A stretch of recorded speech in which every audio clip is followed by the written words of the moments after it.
Hey everybody, Larry Powell here, your host for Studio HFL, and this is HFL number 138.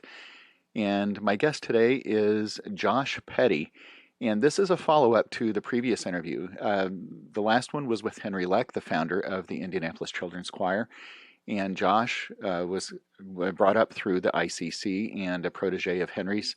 And Josh is the current music director of the ICC, and um, I think you're going to enjoy this. It will help to have some context. So if you want to go back and listen to the interview with Henry first, be my guest. Of course, I can't control what you do. You can listen in any order you want, as long as you listen. That's great. But of course, before we get to Josh's interview, I've got to tell you about the show sponsors. Messina Covers is not just any other case company. David Messina and Erica Howard design and produce some beautiful cases that fit both form and function. And you can choose your case design, fabric, and trim color, add custom engraving, and more. And of course, you can find out more at messinacovers.net. Peter Pickett and his crack team of craftspeople are continually innovating and providing the trumpet community with spectacular options for stock and custom mouthpieces. He and Eric Murine can help you find just the right size to fit your needs, and you should definitely consider trying the acrylic cup and rim. And if you're in the market for a custom trumpet, then Peter and Eric can build a Blackburn trumpet just for you. Check them out at pickettblackburn.com. To stay current on what's going on with Studio HFL, you can follow me on social media on Facebook and Instagram. And you can watch the live and pre-recorded interviews on the YouTube channel. And while you're there, go ahead and subscribe. My first experience with a Hammond design mouthpiece has turned into a bit of obsession.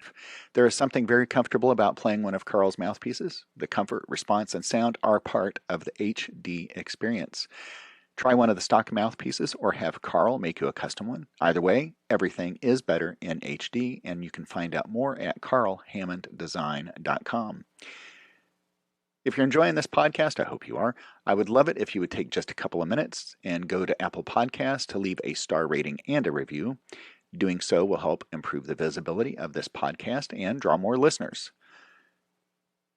When I first tried an Eastman B-flat trumpet, I was blown away by both the playability and the sound. And the more I found out about the company and got to know the people, I knew that this was a company I wanted to have a relationship with. There is a drive for excellence in design and production of every instrument, not just the high-end products. And the proof of this is that the one and only Doc Severinsen helped to design the Eastman beginner trumpet model. I still play that B-flat and have added a spectacular cornet and flugelhorn to my arsenal. You can find out more at eastmanwins.com.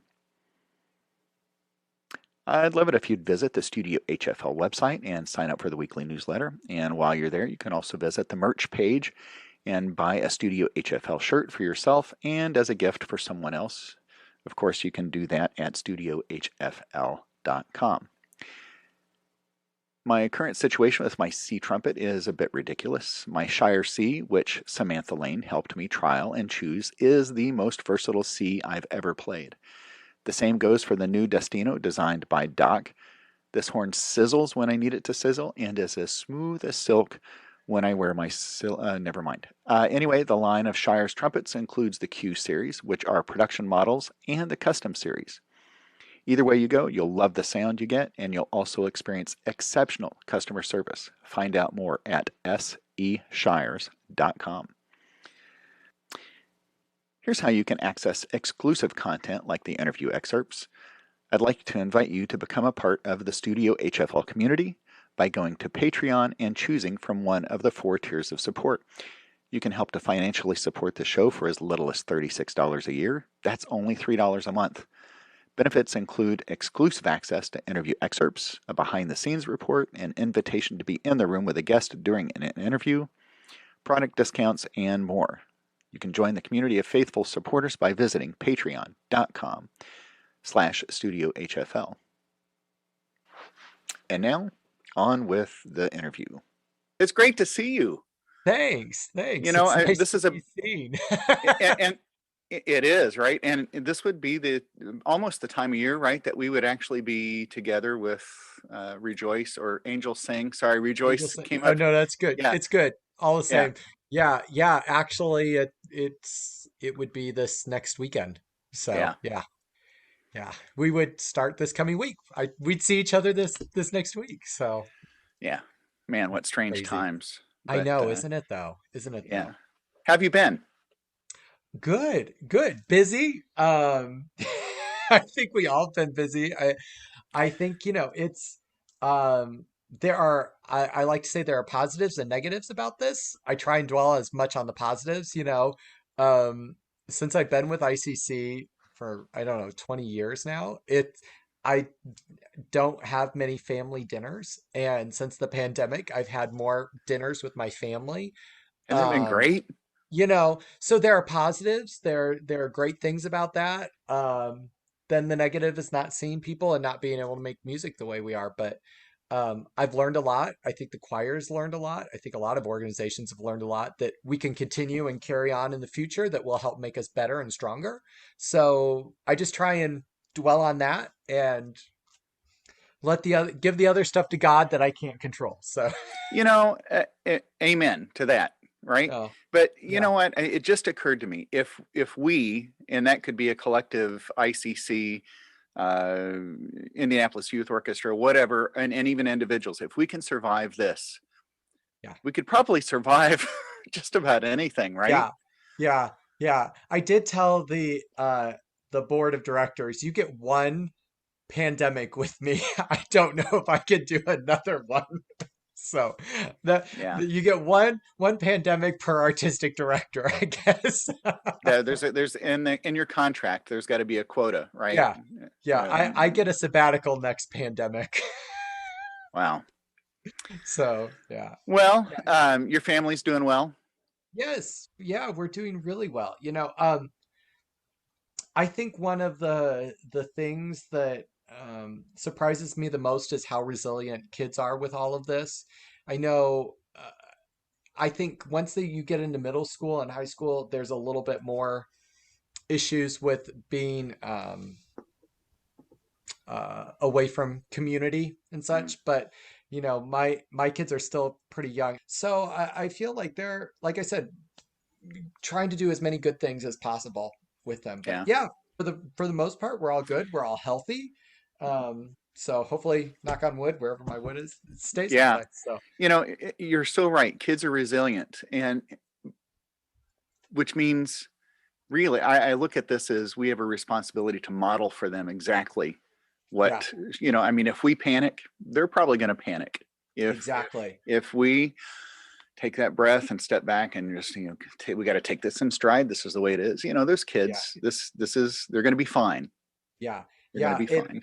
And that's one of the things I think we do have to remember is our kids are always watching us. We are an example for them, and especially when we did the initial shelter in place, hunker down, however the governor would like to say it. Um, we were it. That we were the only people they were seeing, except maybe when it was nice days and we'd go for a walk. But Yeah. that was the interaction, and if Laura and I weren't handling it well, they weren't going to handle it well. So it was like, okay, well, today, yeah, we've got to do online school, but what can we do to make it fun? So, today is, you know, Disney Day or pajama day, or we did crazy hair day as a family. And, we tried to do different things that made it fun for them. And I think the hardest thing is, and I was talking with some other people, is we're sort of just we keep kicking the can down the road, thinking, oh, it's going to be over here. Oh, no, Mm, it'll be over there, and not okay. Let's talk long term. Let's talk way in the future of how this is really going to be, because we're in this for a long game. When this first started, I can remember I was doing weekly updates for the children's choir. I'd do a new hmm. video every week, trying to give them an update on where we were and everything. Right. And it was like, first it was Easter, right? That didn't happen. And then it was, okay, once we get to the summer, when we get to June, we'll be able to gather together. And then finally the final nail in the coffin is we're going to have to do all this virtually. We're not going to be able to gather as large groups. And so I've quit trying to figure out kicking the can. I've tried to figure out, okay, we're going to plan on this into next year. The rest of the Right. season is this way. Next season, we know there are going to be certain realities that we're still going to have to live with because we won't have herd immunity. The vaccine's not going to be to everybody. So we're going to have social distancing probably. We're going to have masks. How does that look for concerts? What does that look for rehearsals?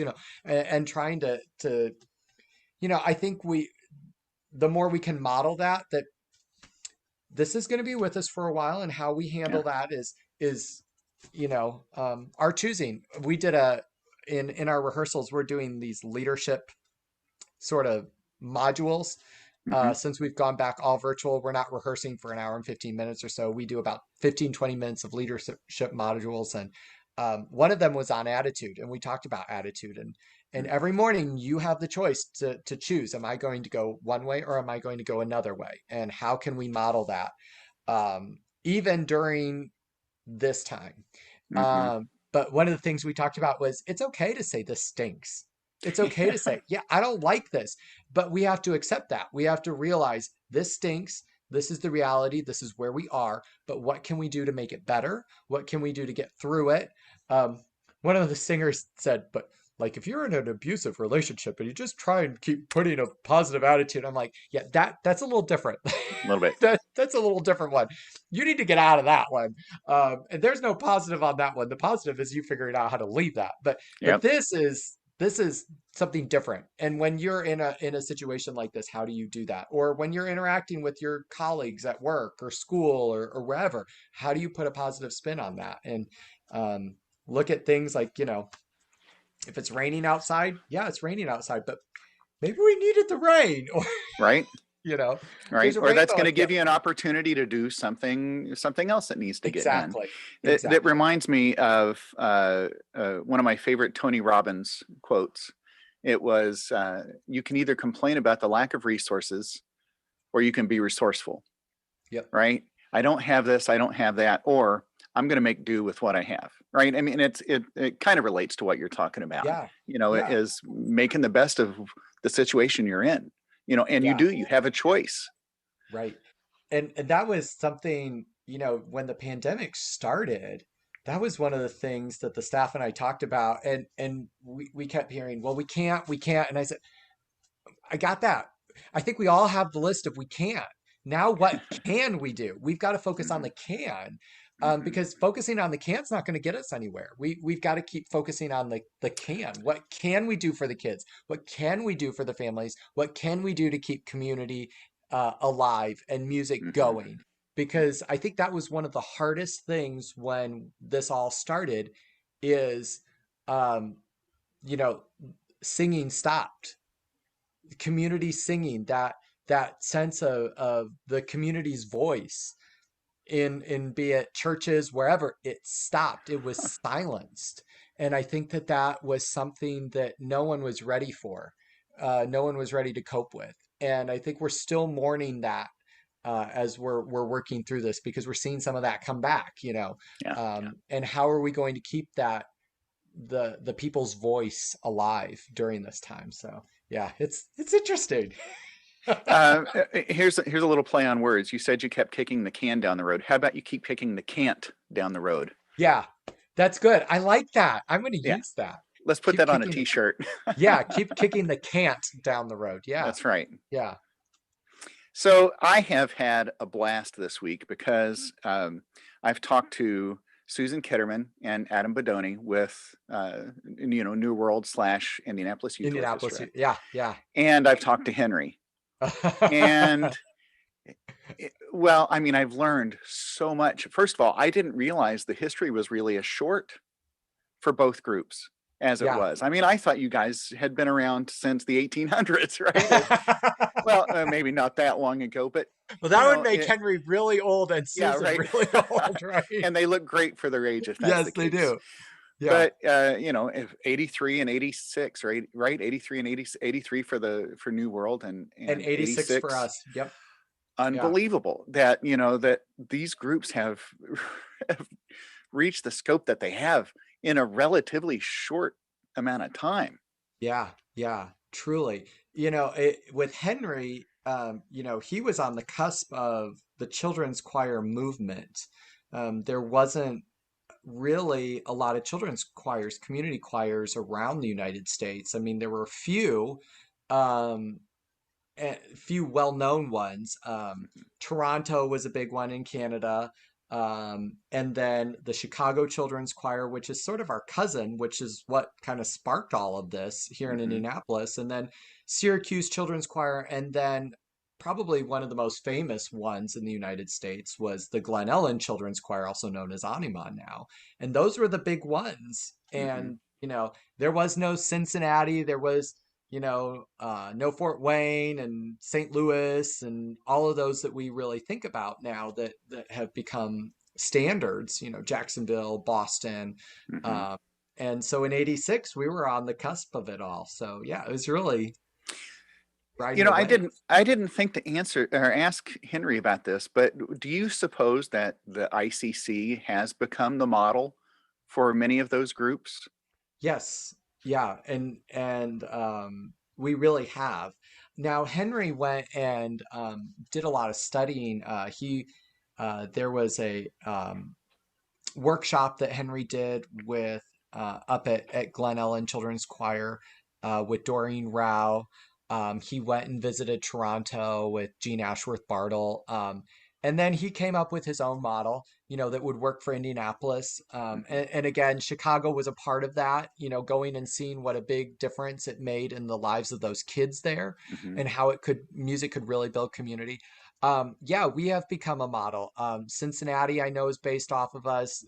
St. Louis uses a lot of what we use. There are other children's choirs from around the country that use our model of things. Mm-hmm. Every year, we have people come and visit us and work with us and see how we do things. And so yeah, it's we weren't the initial start, but we were Mm-hmm. definitely part of that movement. The Mm-hmm. and Henry is I don't want sort of a grandfather to a lot of children's choirs. A lot of them Mm-hmm.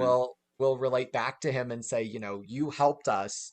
Uh, I I decided Tacoma Youth Choir um, uh, is one of those where I know that Henry was a big part of that one. Mm-hmm. Um, Mm-hmm. so so he's really like a grandfather to a lot of the Yeah. directors.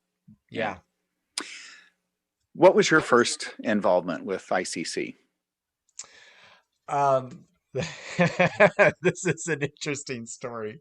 Uh, so I will label myself a precocious freshman at Butler. Um, and I was really interested in conducting. I had been conducting our church choir from my hometown in Kokomo since I had been a freshman in high school, was a drum major. So I was really interested in that. I would love to, turn on uh, PBS and watch whatever symphony they had playing. A lot of times it was, the Dallas Symphony Orchestra or Boston Pops, and I would just sit there and watch. I used to, when we had, VHS tapes, take a blank one and put it in and record it so I could watch it later. Right? Bernstein was on, they would replay, the Mm-hmm. education series, and I'd watch him. And I was just fascinated with it. And so when I got to Butler as a music ed major, um, Henry was my choir director. He was the choir director for University Choir, but Henry was also a really good friend of my choir director from high school, Terry Lehman. They were good friends from Indiana Choral Directors Association. Mm-hmm. So I kind of had this relationship a bit with Henry. And I asked when I was a freshman during my first semester, I'm like, so when do we start taking conducting? Because I had gone to Mm-hmm. conducting camps for, being a drum major and stuff and was working with my choir back at home. And I still was driving up on weekends to help conduct the choir at the church. And so I'm Mm-hmm. like, when do I learn my craft? And they're like, not till your junior year. And I said, that's ridiculous. And I'm like, how in the world are you supposed to do your art when like you have basically 2 semesters and then you're thrown out there to the wolves and you're supposed to be teaching? Like this is something that needs to be second nature to you so that you could be the best teacher you possibly can be. Because one of my favorite things to say is you are the visual representation of the music. You are not a metronome. You have to visually represent the music to your ensemble. And so I walked into Henry's office as a freshman. He's my choir director. I just knew him as Mr. Leck, my Mm-hmm. choir director. He was friends with my high school director. One of the reasons I went to Butler, and said, Mr. Leck, I want to take conducting lessons and I know you teach them. And he's like, well, we don't really do that. And I said, well, why not? So um, we went to the chair of the department, which was Stephen Stolen at the time, Mm-hmm. and Mm-hmm. said, Josh wants to do this. And he said, well, what are the other teachers, conducting teachers? And one was Eric Stark. The other was Gricheski. And said they said, well, if Josh can test out of all the practicums, then he can study with you, Henry.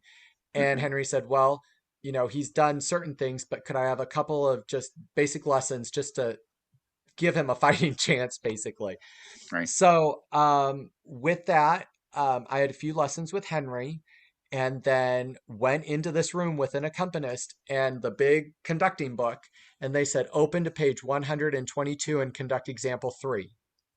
I had no idea what they were asking me beforehand. All right. So So I would open it up. it's kind of sight reading, right? Sight Yes, it conducting. was Right. exactly. And I would conduct it. And then they'd say, open up to page 322 and do, example 52, showing cueing on 3 or whatever.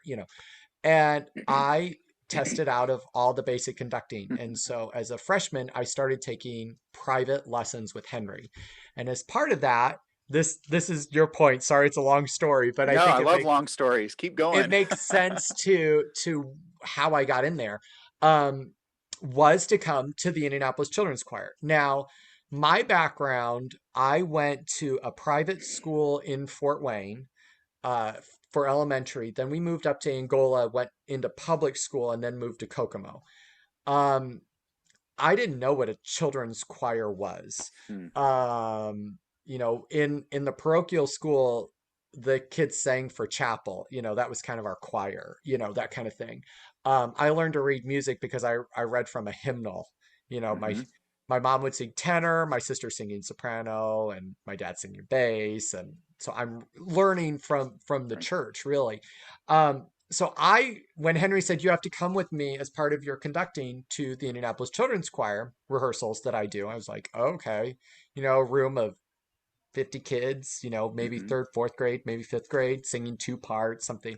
And I walk in, and we were in the choir room at CTS at the time, is where Henry's rehearsals were. Mm-hmm. And 82 chairs. That's how many chairs could fit in there. That wouldn't work today with socially distanced, but that's how many you Right. could cram in that room, right? And 82 kids, middle school kids, came walking in, and they were singing harder music than I was with Henry in the university Wow. choir. And, I mean, they were singing a Bach piece and Mozart. And then, of course, they were getting ready for some patriotic thing and this. And I'm just like, and he would hand them a piece of music and they would just sight read it. These middle school kids would just sight read it. And that was it. That was the end. 20 years later, I'm still here, and that's how I got started. I was hooked. And my journey started, though, watching. I sat next to Anna Briscoe and Martin Ellis by Mm. the piano. I would watch what they would do. I would watch what Henry was doing. I have binders of notes, spiral notebooks, where I was taking notes about what Henry was doing. We talk about it at my lesson. And the first piece that I conducted um, with ICC was Mulholland's For a Child at Hilbert, and it's in 6/4. And I Mm. thought I was going to die because it's one of those slow 6/4s where you Oh. really have to show the whole six. And there's cueing everywhere in it, not always on the same thing. And that was my first one, my public debut, right? I was sweating bullets, and man, did I practice that thing. And then I had to teach it to them as well. But Mm-hmm. it wasn't, I was just going to get up and wave my arms. No, you do the piece from the beginning to the end. And that was my first piece with them. And it was something. It was something. It I could tell you when it I went walked well, off I hope. it did. It did. But when I walked off of that stage, you would have thought I had just done a 30-minute symphony or something, Uh his Yeah. one of the things that when people come and work with us too, that you have to realize um, is it's like sometimes you're driving, a Ford or a Chevy, and then when you come and you work with the ICC, it's like, driving the Porsche or the Mercedes. It's like they go, you Right. just have to tap and it happens. And we have to learn not to take that for granted. And how we teach that and how we're part of that. And for me and my journey, um, I think that's why I became who I became is my style melded naturally with Henry. I know you probably saw that working with me for so many years that it was his daughters always called me Mini Lek. After the first time I conducted on stage, they were like, "Dad, it's you." Oh my But gosh. it wasn't I was trying to intimidate him. Our styles just melded. Hmm. Hmm. And so I think that's why we became able to work so closely together. It's just because we fit naturally together. Um, but with it, I knew when I stepped on that podium that those kids expected me to be as good as Henry. And I don't think they realize how good Henry is. You don't realize what you have until you don't have it, kind of thing. Or, the prophet is never accepted in his hometown, kind of thing, Exactly. You can't be right? famous in your own backyard kind of thing. Right. Right. Exactly. He was just Mr. Leck. And this is just what he expected. And I said, I was like put in one of those really high intensity incubators that those kids would eat me alive if I wasn't ready to do it. And so I think that that's why I worked so hard, because I knew I had to be as good, not for Henry, but because the kids expected it, because I didn't want to waste their time in their rehearsal and what they were doing. They had a certain level of excellence, and I had to be ready for that level of excellence. So I had to play catch up. And so I worked my tail off Hmm. during that time. So I was the student conductor from my freshman year until I graduated my senior year. And then Henry said, we got a good thing going. Would you like to do a master's and be our assistant? And then I did my master's, and then Hmm. I graduated with my master's. And he's like, so we got a good thing going. Do you want to keep conducting? And so it just kept going, so Okay, so there are two things here. Now I've I've played under your baton, right? yeah, You yeah. are not only are you clear, which we appreciate, Thank you. right? But you're also very musical Oh, in the way that you thanks. conduct. So there's the stick technique from the podium, Yeah. but then there's also that the other side is that leadership quality. And in the case where we're working together, there's what, 600 or 800 kids Yes. on stage, Yeah. and it's always blown me away that you or Henry or Ruth Dwyer or Cheryl or any number of those, that it's just like you've got 12 kids in front of you. It's just right. I mean, it's a much bigger bus, Yeah. Yeah. but It you is. drive it so smoothly. And Oh, so so really, what I was going to say is, oh, your conducting technique, right? yeah. I have seen so many conducting students who they never probably sat and watched PBS and watched the Dallas Oh, Symphony or Boston Pops or Bernstein, which would have been a great model. But that's, I think that's where you've probably developed that. You watched Henry conduct. You've watched good conductors. You mhm. know what it's supposed to look like. Yeah. Yeah. And so that's, I think, contributed to why you're such a fine. I know where to run when you throw the stick, right? I'm I glad can I'm I can I'm chase glad it. to hear that. I think one of the most intimidating things for a choral conductor is being with instrumentalists, because um we want to be really good for you guys, you know. Um and I think that's one of the things. You're totally right. To work under so many different conductors, to watch them, I know it sounds really horrible. Like, you know, um, when I go to the symphony, I love watching the string players. It's beautiful and all that. But man, I watch Urbanski. My eyes are on him the Yeah. whole time. I'm one. what did that mean? I wonder what that meant. You know, Eric, I watch Eric Stark all the time when it's a choir. I mean, whoever is on the podium, Janet Himes here in Carmel, David Bowden when he's here. I watch all of them. Jack, I love watching Jack Everly. I'm like, that was interesting, Jack. He is one of my favorites. But go ahead. You know, um, Raymond Lephard. Holy moly. I mean, I've watched so many people and I feel like with that though, I take little bits. I would jot notes in programs, and stuff, and then that little bit becomes an arrow in my quiver that I can pull out and they used that. Okay. That technique worked there. Oh, I noticed this guy shows lots of line. This guy shows lots of beat, you know, and why does that work with this one and that one, and so I always think that's interesting because that's one of the things, like I said, that I think is most intimidating for choral directors is we want to be really good for instrumentalists. And most choral directors, the only thing they've ever seen is maybe their orchestra conductor or their band director in their school. Yep. you know Yep. uh Yeah. I want to tell you a quick story. This just came to mind. I bet this is probably 15 years ago. There was a church group up in Fort Wayne, and uh-huh. thank goodness I don't remember the name because it would be embarrassing to them. But they were doing the Rudder Gloria, Oh, and so the guy had prepared his choir, and they sounded terrific. But he had never conducted the orchestra. So what happened is, first rehearsal, he was conducting the vocal pattern. He wasn't conducting the meter, right? So we're like, after the first beat is like, where the heck are we? So we get to the performance. It fell apart in the first movement halfway through, and he quietly whispered, "Let's go to the second movement." Like we didn't even attempt to finish it in the performance. oh It no. was it was horrible, just horrible. Um, yeah. So back on track. One of the things I like about Hilbert or any place I get to go watch a concert is I like sitting up on the stage terrace, so I Yes. can watch. I almost said stage terrace.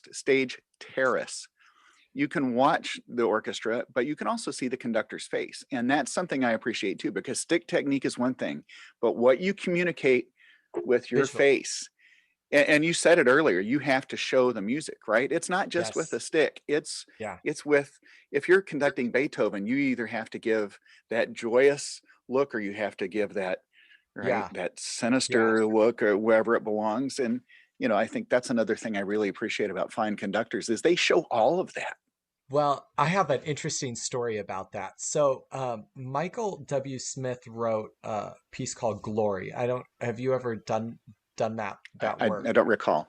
It's it's very interesting. It's a liturgical work, Hmm. and it's about life of Jesus and stuff. And so our church wanted to put this together, and they asked me to conduct it. So, of course, being Michael W. Smith, it has a very grand piano part, but it's a full orchestra, and it models the life of Jesus.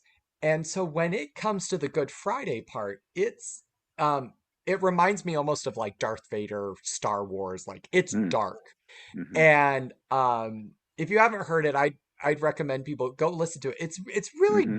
good. There's one movement that reminds me a little bit of Harry Potter. I mean, there's a lot of technique used in it. Mm-hmm. Anyway, the way we performed it was at our Fishers campus, and there was an area off to the side where people could see a little, like you said, more of me Mm-hmm. uh, from the front. And my pastor there was sitting over there.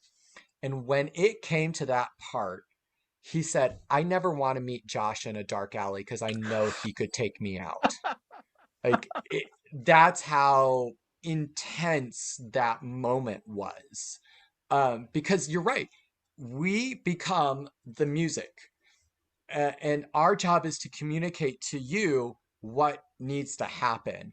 And it's not just in that baton technique; it is in our whole Mm-hmm. body. Mm-hmm. Um, and it that movement was something. And when and I should tell you, my pastor is 6'6". he's a big guy and that he thinks I can take him out. Like that's pretty, so, Yeah. that's something, Yeah. Well, you're over 6 feet, aren't you? You could. No, I'm just 6, so Well, I just look grander on the podium. yeah. Yeah. Okay. Let's steer back towards children's choir for just a second. Yeah. At what point did you either approach Henry or Henry said to you, "I'm going to step back," or you were going to ask him, "Hey, when are you leaving?" um, when did that happen where you realized that you were going to be taking the reins, or there was a uh, possibility that you would take the reins? yeah, so we Henry chose me a long time before I ever knew it.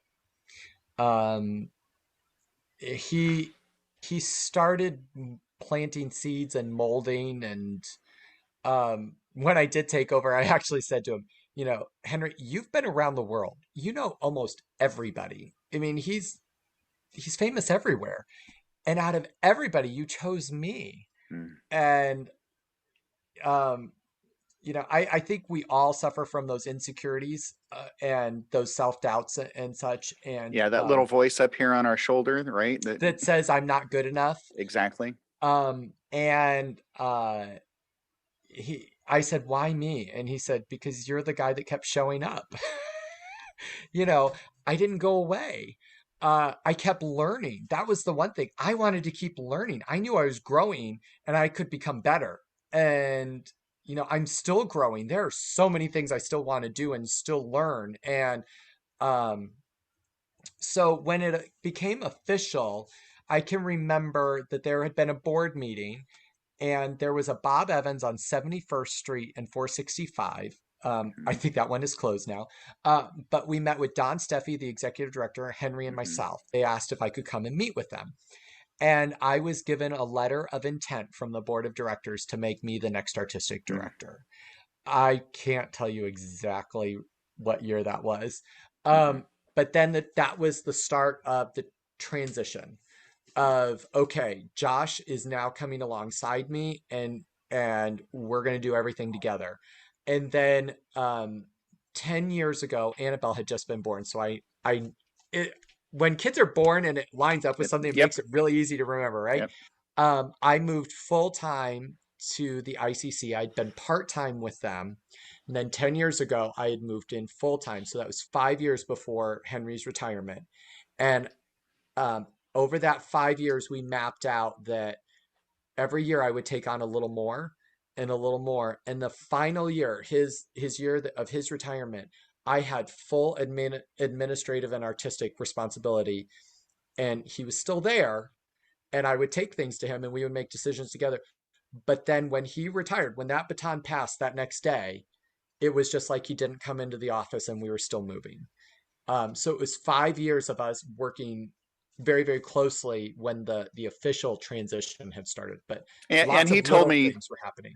yeah, and he told me once that transition happened, he said, I wanted to be gone. He said physically move, right? That's when he moved to Bloomington because He, he wanted it to be your thing. yeah, And he I moved. think that may not happen in a lot of transitions, right? Where people just want to No, still hold on to some bit of power along that. So I mean, kudos to him for just literally handing the baton over and saying see you later, although he well, did say that you I mean obviously you still communicate oh and yeah, he says you we, still ask questions about things, but yeah, we talk every couple of weeks or so, mhm, and drop emails and text and stuff. And um, what was really funny is so um, the baton passing happened.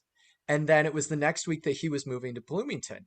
And he came in one day and he cleaned out his office.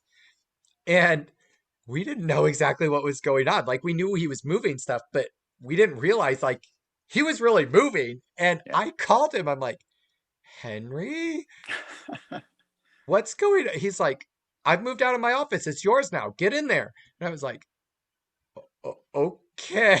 I mean, it Wow. was just kind of one of those things where it was like, you know, because when the baton passing happened, it was just that he was no longer going to come into the office. He didn't need the office. It was mine to go into. Hmm. Um, but the thing that um got me the most with the transition that I was not ready for was not the leadership, was not the conducting, was not the kids. It was Henry was and still is my best friend. Hmm. And Wow. um it I get a little teary-eyed talking about it. I had lost my best friend that I was seeing every day at work.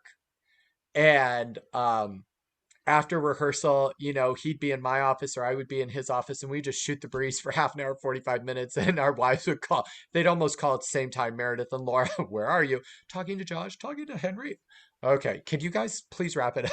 you know, um, we would call each other when we were going to conferences and stuff and be like, what are you wearing to this?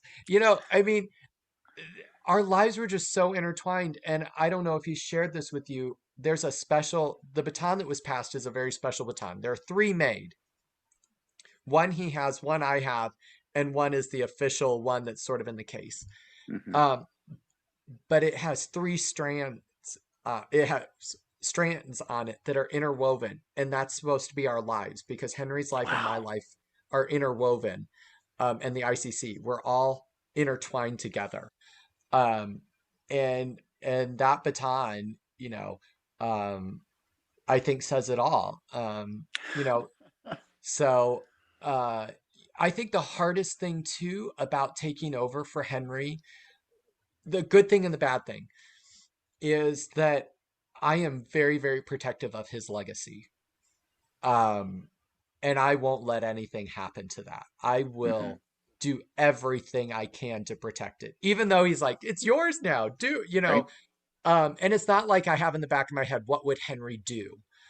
But that those core values, his core values are my core values. We line up.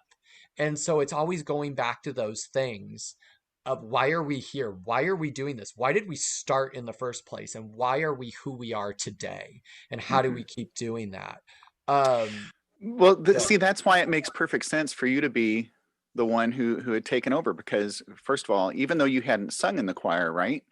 right. I did You not. had, No. but you were a part of that group for a very long time. You knew the group, they knew you, you knew the city knew you.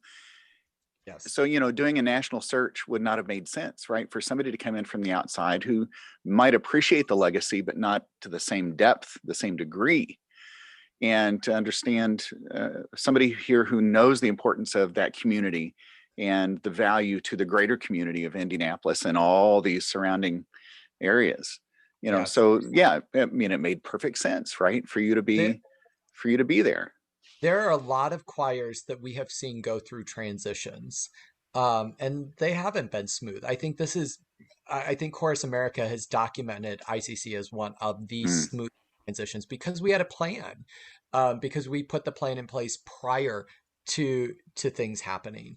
hmm. Um, and uh, Toronto, Jean Ashworth Bartle, when she planned to retire, it was a clean break.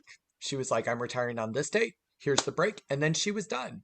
But there Wow. was no one that came in, um, and now they're doing okay. But they had this kind of, oh, what are we going to do? Um, and so whenever we look at those transitions, if we can give advice to any children's choir who's looking to transition, start it sooner rather than later and find that person, bring them in, and make sure they match up with you, and then walk with each other. Hmm. And I think that's really important for ICC too, because I know people make fun of it, but our Hoosier values, what's important to us, people that live here in Indiana, this Midwest mentality, I think is really, really important. And sometimes we take it for granted, and sometimes we don't realize how much it really means to us. And so Hmm. having, like you said, that sense of community, knowing it and being able to continue on with it, just like nothing, Henry just didn't come in today. Okay, we're going on, you know? Yeah. So you can't just sit, right? I mean, let's say, even if Henry were still in charge, you still have to be innovative, right? You still Yeah. have to find a way to grow to improve relationships through the community, to find new ways to reach membership and of course fundraising on that sort of thing. But what kind of things are you thinking as far as the future of ICC? And okay, so this is funny. It just popped in my head. You're going to put a children's choir on the moon, right? Right, right. We're Yeah, going to be the first one on the moon, right? right. Um, first of all, I think I always thought, even when Henry was here, it was sort of a bullseye effect. You have to really focus, continually focus on your home core group, right?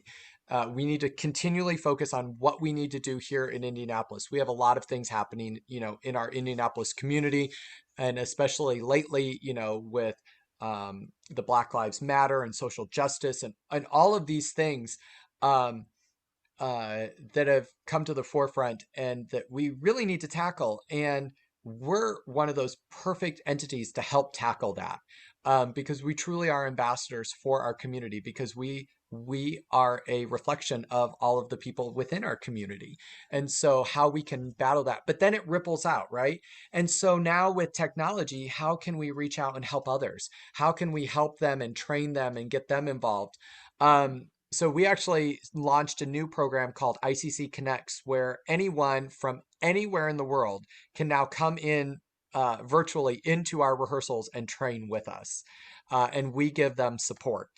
Um, we partnered with WebEx, which is hosted by Cisco, and we've been working very closely with them on their music mode technology and how we can work on that and what we can do. Um, and so we're kind of like, how can we focus here, but how can we focus out and help our core group still? Um, there are places I still want to sing. We've been on every continent except Antarctica, and there are now cruises that go to Antarctica, so I'm not Woo. ruling that one out. Um, I think there are great major works yet to be done. I would love to commission some new works. Of course, that's always funding, how to find that funding. And, Mm-hmm. uh, and so, I don't know. I think the sky's the limit with all of it. But with all of it, I want to continue to have the highest standard of excellence in Mm-hmm. with our artistic product. Never um, to let that wane, and to help create better citizens for tomorrow, to help Mm-hmm. build better people through music. That's why I do what I do. That's what I wake up every morning thinking about. How can we make this world a better place? How can we Mm-hmm. make our community a better place through the power of music? Mm-hmm. Um, so, uh, I think there's tons of stuff. I mean, one kid asked me, you're doing a podcast now, and one kid asked me last night. He's like, "Mr. Petty, why don't you do a podcast?" I'm like, I don't know. Who'd want to hear anything I have to say? you know, Well, so I mean, that's why I called you. I thought you would have some great things to say, and you have. uh you know so I think there's so many opportunities. Henry is always inspiring to me, because not only is he one of my best friends, but he's my mentor, and he's such a renaissance guy. I don't know if you talked about this, but he's got into painting now. Yeah.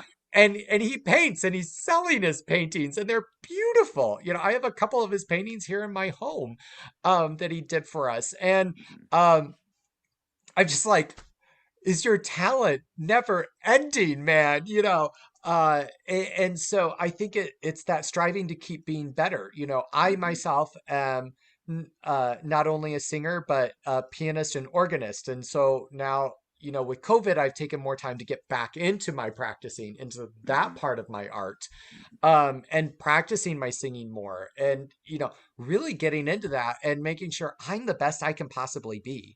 And I think that that's one of the things, that if I'm the best I can possibly be, my singers are going to be the best they can possibly be, and then things are naturally going to happen.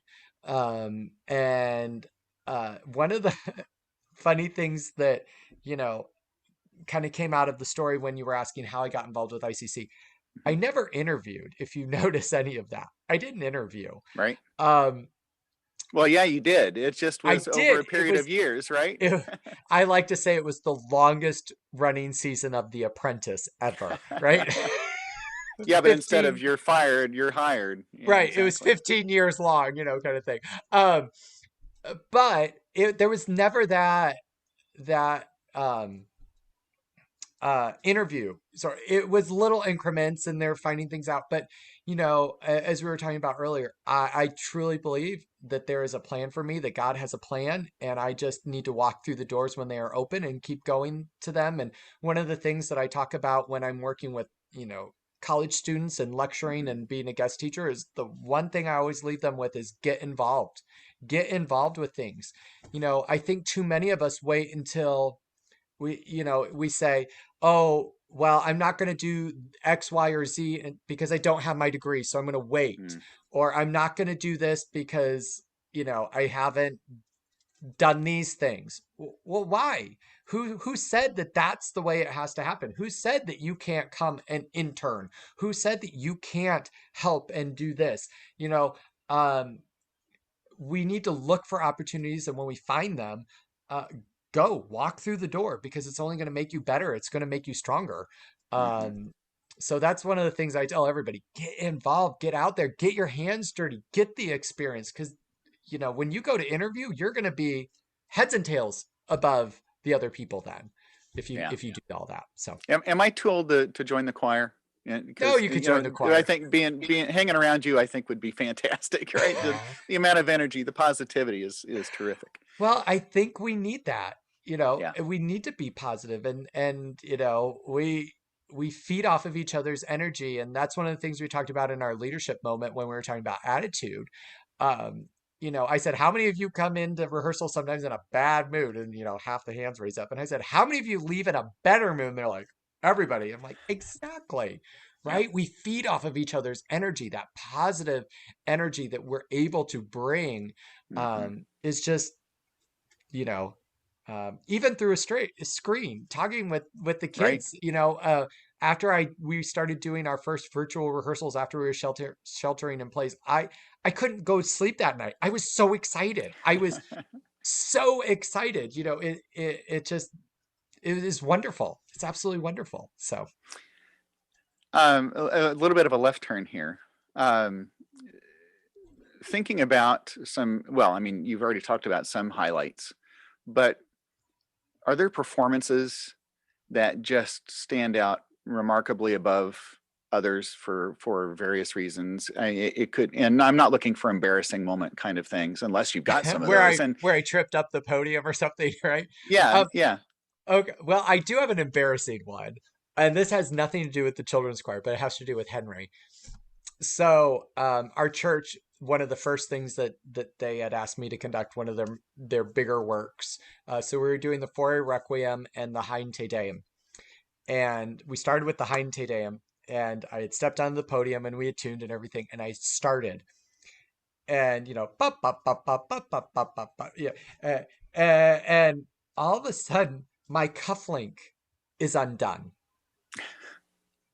and it's flapping, and the bassist is right here. Like I'm watching my cufflink Yeah. like almost leave, and or I'm sorry, the hind is done, da da da da da da da, da, Hmm.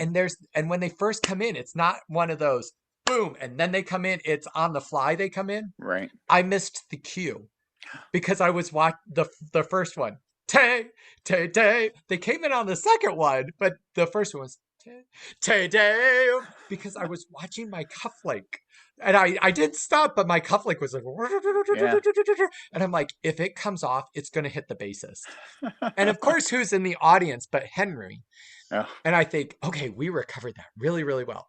And afterwards, he goes, missed your first cue there, didn't you? And I'm like, but then I got him back because I said, well, if I remember correctly, when I was singing in Rejoice, when I was under your baton, sir, you missed the cue to the opening of Bach's Magnificat too. And he's like, yeah, I did. Like, all right,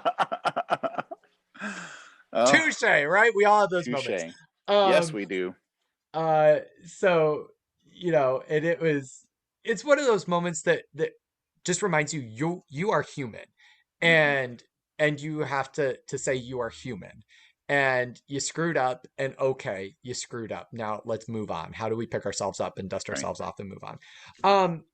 Great moments. I can remember the first time walking out onto Carnegie Hall stage and conducting that group.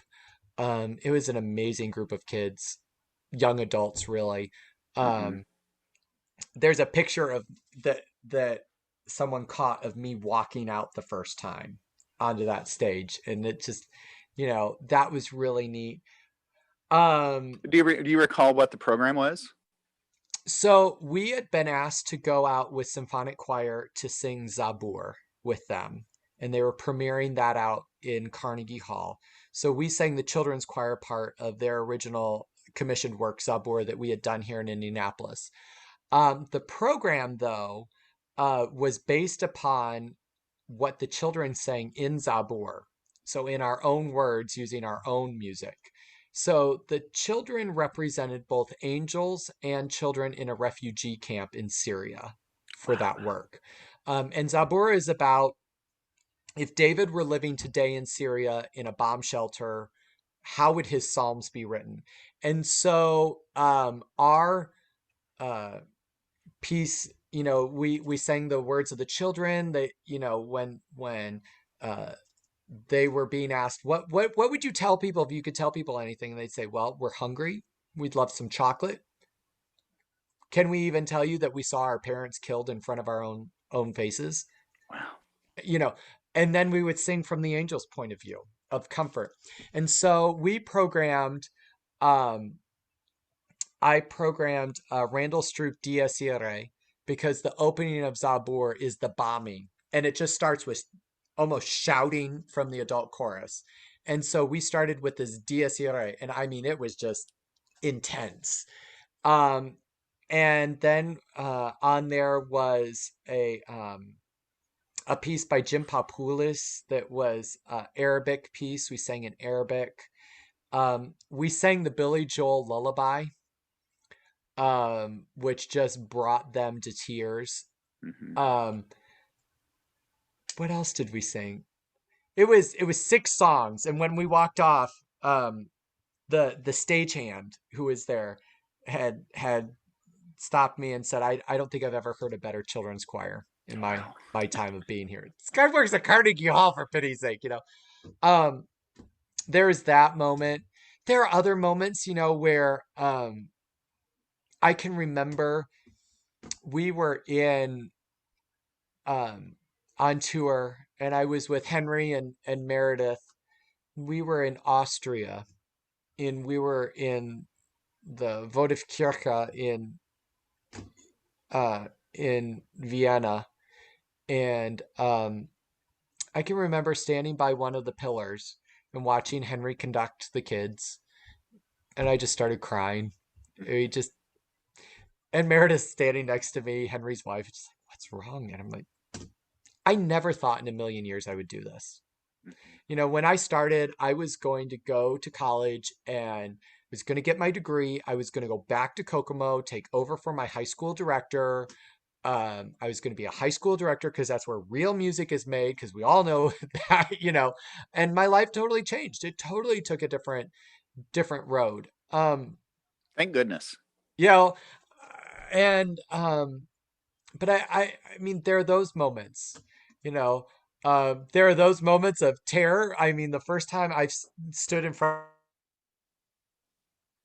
of instrumentalists, I don't know if you know how intimidating you guys are to choral people, Ooh, because we see, you're never not feel supposed like to we're admit good that enough. to us. And oh, okay, I never feel that at all, Yeah, yeah. and I can remember shaking so much. My hand is like shaking, and you guys are so gracious, and all it was great. And okay, good, good. Glad you understood what I was trying to do there. Um, I remember one time I was doing a honor choir for our church gathering, and we were singing Jerusalem the Golden. That was the finale, and I was conducting the orchestra and the choir. And this trumpet player came up to me and said, I almost put down my trumpet and started singing for you. And I was like, thank you. I'm glad you didn't because your part was important.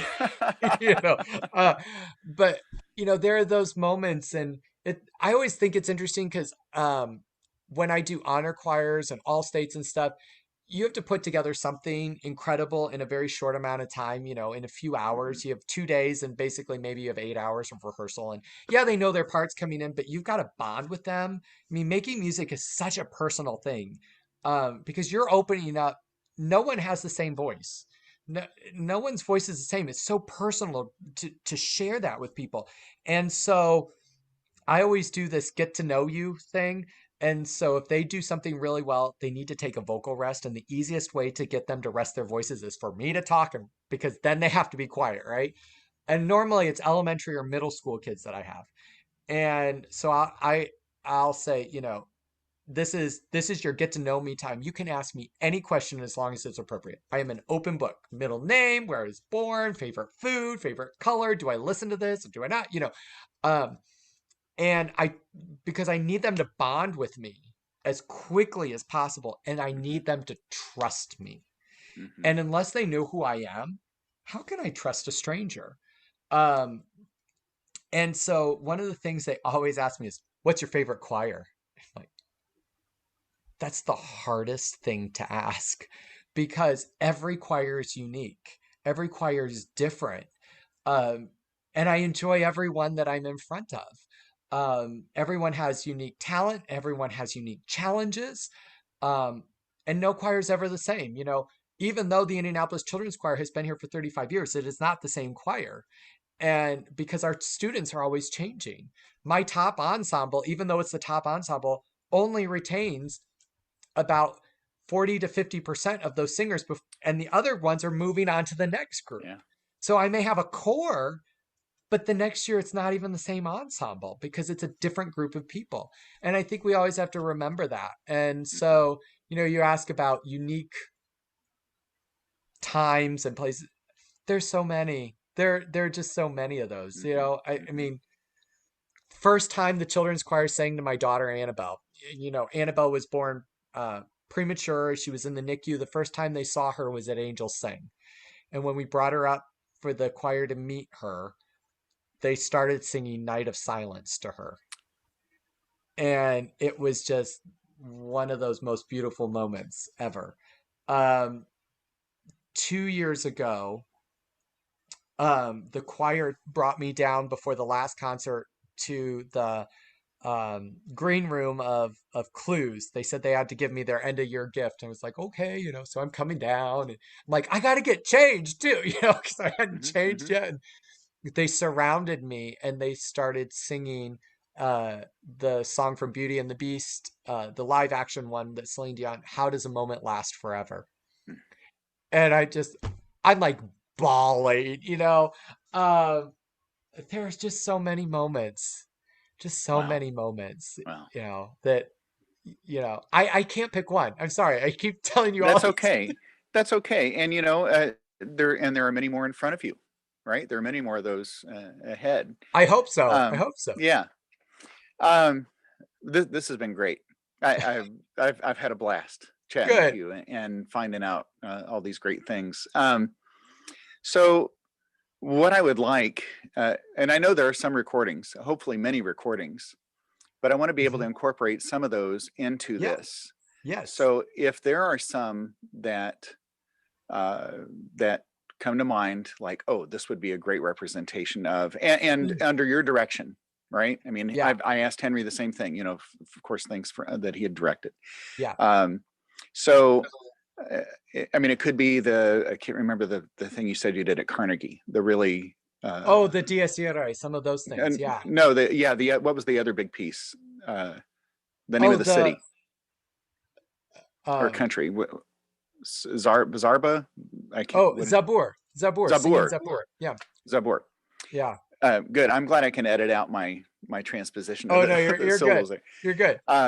Yeah, but that would be great. Anything along the Yeah. line there. So, um, And I don't know if you're interested, but I mean, once I get this edited, if you want to make this available to ICC, We'd right? love I mean, to. they might enjoy Oh, we'd seeing love to the put it whole out. thing, right? Yeah, they would So love it. And good. Henry's too. I know they would really enjoy that. One of the things that's really interesting is we're now getting away from Henry, and I'll say Henry Leck, and they're like, "Who's Henry Leck?" And Mm, I was like, what do you mean? Who's Henry Leck? He's the guy that started this thing. right. But that's we're Yeah. just getting far enough that these younger kids, they Yeah. they don't know who he is. So Yeah. yeah, Well, to have that story. take solace in the fact that someday they'll say Josh Petty, and somebody will be like, "Who's that?" I know they say that already. Oh, well, man, this has been great. I really appreciate the time, Oh, and my pleasure. My pleasure. yeah, I'm glad to you share know, ICC's story. Take care. bye bye. Bye. Hey, thanks for joining me today for my interview. Hope you enjoyed it. And if you want to hear more, you can visit patreon.com/studioHFL. By becoming a supporter, you can have access to content that is exclusively available to my Patreon patrons, which would include excerpts from interviews. I'd also like to remind you to visit Apple Podcast and leave a star rating and a review. And don't forget to follow me on social media. Thanks again for being here and listening, and I hope you come back for another interview next time around.